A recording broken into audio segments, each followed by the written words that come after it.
Hi guys, I'm here with Adam, my good friend, who is the editor-in-chief of Bon Appetit magazine.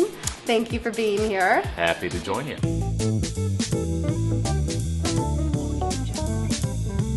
Editor-in-chief, how do you even wrap that around your mind? Big fancy title. Honestly, it's something I never expected to become. Really? It was on a goal of mine. Really?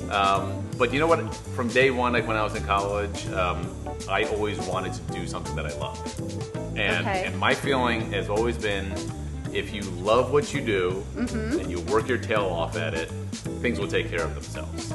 With me, I loved writing and when I was in college, and I always felt like, well, if I'm going to write, if I'm going to be an editor, it better be about something I enjoy. When I was in college, I was a sports editor for the daily newspaper at college. So even at college level, at college age, you knew that you had to be the best at what you did, but you had to love it. Yeah, and it's like, you don't, I said, you know what, yes, sports are fun. They're great. I want to take that enthusiasm and put it on the page. And then when I graduated college, I wanted to keep writing, but I got sports. I was like, I don't know if I want to be a sports writer, but you know what?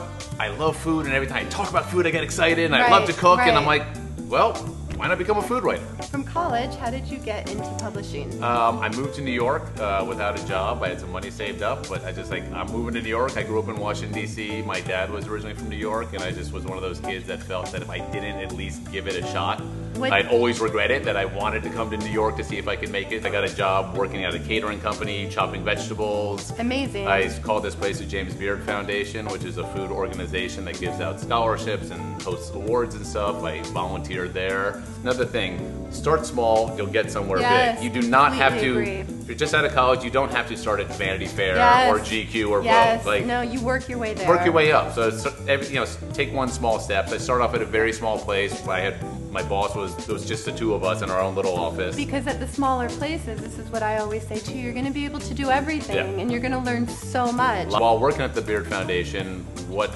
I mostly got out of it is that I was able to meet every chef in the country, every cookbook author, and I was able to meet these people who had made it, who had accomplished a lot, and that was really inspiring to be able to help them in the kitchen or interview them or just learn from them. And what would you say is the one thing, if there's one thing, that meeting all of these people, what did they have in common?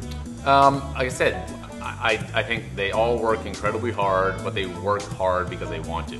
Not because they're punching the clock and they're putting a hard hat on because they feel like they have to. They're doing it because they love it. And you know what?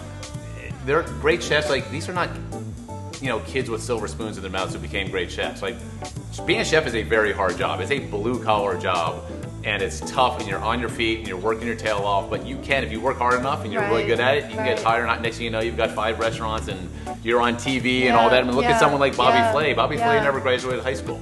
He was a kid from the streets of New York. He said, I want to be a chef. He had no idea he was going to be on TV and have cookbooks and all that stuff. He just said, I love to cook. I want to open a restaurant. And from that small job, I got a job at this publication here, Time Out New York, local paper magazine about what's going on around town. Worked in the restaurant section there for 3 years. And then I got a job at GQ because a friend who worked at Time Out, she got a job at GQ, and then she called me. That's another thing. When you start to work places, you meet people. And connections are everything. You don't have to be like a schmoozy networker, but just people, someone who worked with you who then goes here, you talk to them. Authentic connections. Yeah, they tell you, hey, there's an opening, you should come interview. You'd be great for this. And you're like, oh, okay, cool. And that's, I think, exactly, authentic connections. People will recommend you because they know you and they liked working with you. So they'll let you know about an opportunity. Thank you so much for sharing your story. Thank you for allowing me to.